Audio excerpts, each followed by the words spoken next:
ভয়াবহ আগুনে পুড়ে গেছে রাজধানীর হাজারীবাগের একটি কারখানার গুদাম। তবে অগ্নিকাণ্ডে হতাহতের কোনো খবর পাওয়া যায়নি। ভবনে কেমিক্যাল সহ দাহ্য পদার্থে আগুন থাকায় দ্রুত ছড়িয়ে পড়ে।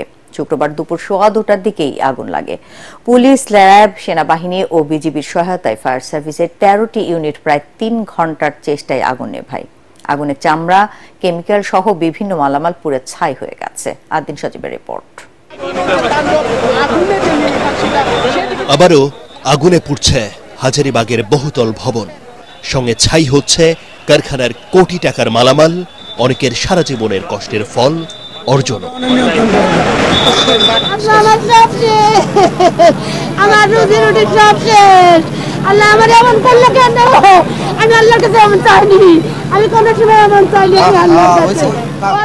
হাজারীবাগের ট্যানারির মোড়ে একটি 7তলা ভবনের আগুন নিয়ন্ত্রণে যখন ফায়ার সার্ভিসের 11টি ইউনিট কাজ করছে, তখন কারখানা মালিকদের হাজারিতে ভারী পুরো এলাকা।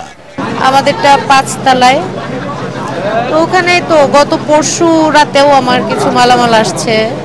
আমার প্রায় 10-12 কোটি টাকার মালামাল এখন স্টকে, আরো 6টা মেশিন এসছে গতকাল রাতে। আর মানে অল ওভার আমি সবটা বলতে পারবো না, আমি শুধু এতটুকুই বলতে পারবো। আমার 18 বছরের অর্জন, আমার 23 বছরের প্রতিষ্ঠানের বর্ষ, আমার কর্মজীবনের 35 বছর সব শেষ। আমার এখানে কিছু নাই।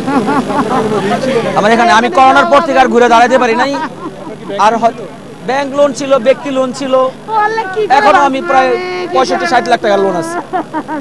দুপুর 2:15টায় ভবনের 5 তলায় ফিনিক্স লেদার নামে একটি কারখানার গুদামে আগুন লাগে, দ্রুত ছড়িয়ে পড়ে 6 ও 7 তলায়। 20 থেকে 25, 500 স্কোয়ার ফিট, 1000 স্কোয়ার ফিট, এই ধরনের ইয়েগুলা যেহেতু এখান থেকে চলে গেছে ফ্যাক্টরি, এইভাবে ভাগ করে করে ভাড়া দেওয়া হয়েছে। ফায়ার সার্ভিস বলছে, কেমিক্যালের মতো দাহ্য পদার্থ সহ গার্মেন্টস, প্লাস্টিক, চামড়ার বিভিন্ন আইটেম তৈরির কারখানা থাকায় আগুন দ্রুত ছড়িয়ে পড়ে, যে কারণে দমকল বাহিনীর 11টি ইউনিট কাজ করেও আগুন নেভাতে সময় লাগে 3 ঘন্টা।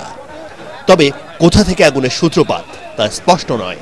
কোনো ফ্লোরে গার্মেন্টস, কোনো ফ্লোরে প্লাস্টিক দ্রব্যাদি, আবার উপরের দিকে আছে আপনার লেদার গুডস এবং লেদারের ফুটওয়্যার বিভিন্ন সামগ্রী। অতি দাহ্য বস্তু, প্রত্যেকটা বিষয়ই অনেক দাহ্য। পরিস্থিতি নিয়ন্ত্রণে ফায়ার সার্ভিসকে সহযোগিতা করে সেনাবাহিনী, পুলিশ, বিজিবি এবং র্যাব সদস্যরা।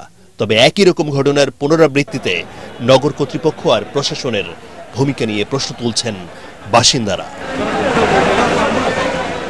আদিন সজীব, এটিএন বাংলা, ঢাকা।